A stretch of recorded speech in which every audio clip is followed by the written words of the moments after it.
So what I want to do is I want to make clear that there are two worlds. There's a world of what we call the downward spiral. This is the world of complaint, the world of no chance, it can't be done, it's too difficult, the resources aren't there, other people are doing better, it's hopeless. We could go on and on and on. There's another world, I'm happy to say, which is why I asked for another flip chart. Radiating possibility is shaped like this. And the arrows go out in all directions, and we don't actually know where they're going. It's a place of possibility, and that's what we're here to discuss. These are two conversations. One of them, there's a lovely story of the two salesmen. Some of you have heard this story. Two salesmen go sent by a shoe company to Africa to see if they can sell shoes in the 1900s. And they had telegrams, and one of them wrote a telegram back saying, "Situation hopeless, stop. They don't wear shoes." And the other one wrote back, "Glorious opportunity, they don't have any shoes yet." Those are not statements about circumstances, they're reflections of attitude. That is a conversation. There's a conversation called the downward spiral, survival. There is a conversation called possibility, scarcity, scarcity, abundance. Right. Those aren't assessments of the situation. They are reflections of attitude. I teach at the Nieuw Conservatory, where I have a class that I've been teaching now for 43 years.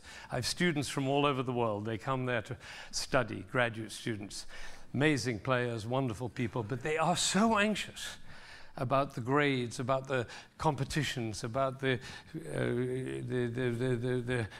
pecking order, about all this stuff. It just closes them down so much. They are so anxious. They're always listening to that voice in the head. You know, the one that voice speaks in the head, the one that says, "You aren't good enough. Others play better than you do. You're going to miss that difficult bar."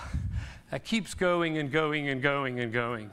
And it became such a problem for me as a teacher to realize that even extraordinarily talented and able people were being stopped, being really held back in their expressive life because they were so anxious about the competition and about the grades, that I came home, as I always do, to Roz, and I said, "Roz, what can we do?" And she came up with this beautiful idea that I should give each student at the beginning of the year an A in the first class with one condition. Not the one you might assume, which is that they have to come to class. I say, if you don't come to class, I can't promise you the results of the class. If you do come to class, I promise you a major breakthrough in your life and in your music. And they do come to class. Last week we had 57 students, 52 of them were enrolled in the class. Now, the condition is this.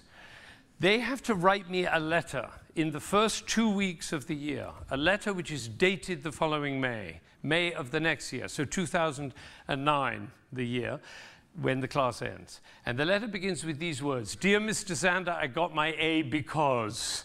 They then have to write me a letter describing who they will have become by the following May to reflect this extraordinary grade. And I tell them to fall passionately in love with the person they're describing in that letter.